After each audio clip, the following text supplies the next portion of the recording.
Hi, welcome to the Body Shop Physical Therapy. I'm Dr. Catherine Price. I'm a physical therapist, and in this video, I'm going to go over pursed lip breathing. Before I begin, I'm going to speak a word of life from Genesis 2:7. And the Lord God formed man of the dust of the ground and breathed into his nostrils the breath of life, and man became a living soul. So I want to talk about pursed lip breathing. COPD is chronic obstructive pulmonary disease, and it is not uncommon. It was the fourth leading cause of death in 2021, with about 3.5 million deaths accounted for from COPD. And COPD includes things such as emphysema, chronic bronchitis, or severe asthma. And when I would work in the hospital, I would see folks, and it wouldn't be uncommon that there was a history of COPD, and folks required oxygen. They had difficulty breathing. The diaphragm is the muscle that we can use to help us breathe, and it's probably arguably one of the most important muscles because it keeps us alive. We've got to have gas exchange and get oxygen in order to feed our cells and keep them healthy. So we have to have oxygen. If there's not oxygen in the tissue, it is painful. So oxygen is required, and we want to get that gas exchange and be able to get oxygen in our blood and have the appropriate the carbon dioxide and oxygen exchange. And when we have difficulty with that exchange, we end up changing our blood gases, and we just are trying to fight to keep that balance. And that's where difficulty in breathing can come into play. And when I learned pursed breathing, I thought, okay, and then started to go around teach it, and then realized there's so much more efficacy, or it just works out, I think, a lot better to visually see that what you're doing is working.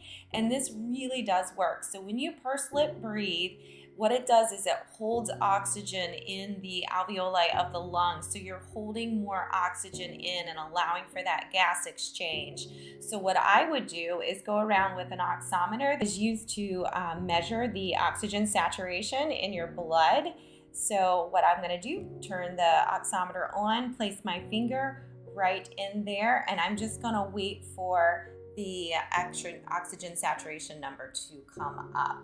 And once that comes up, I can watch that and do my pursed lip breathing, but you can see it's at 91 to start with. And we're just gonna let it calibrate there for just a moment. And what I wanna do, so that is a little bit low, I'm going to do my pursed lip breathing to bring that number up, and that may be because I'm talking. So there we go, it's starting to come up some. So let me do the pursed lip breathing as you watch this, and you may see that the oxygen saturation starts to go up. So when I talk a lot, I may not be getting lots of oxygen. So when I take my pursed lip breathing, I'm going to breathe in through my nose, and I'm going to breathe out through a small hole and control the exhale. So taking a breath in,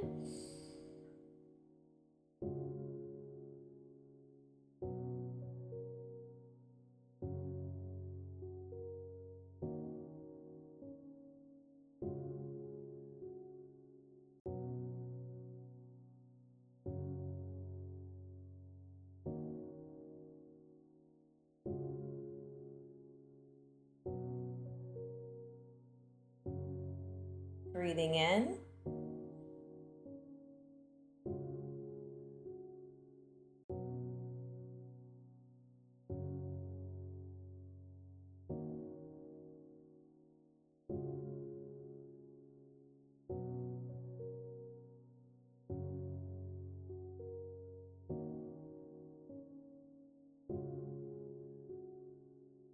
and that's just a visual to see how effective the pursed lip breathing is. So if you have someone or you're having trouble with your breathing and you place the oximeter on, see what your oxygen saturation is, and then start to do your pursed lip breathing, and you know that you're becoming effective at maintaining and getting oxygen by seeing that oxygen saturation go up. So I really like using an oximeter for biofeedback to see the effectiveness of the pursed lip breathing.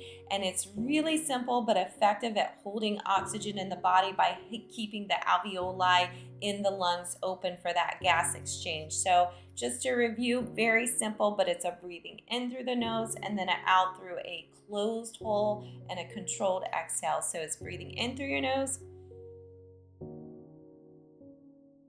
and exhaling through a small hole.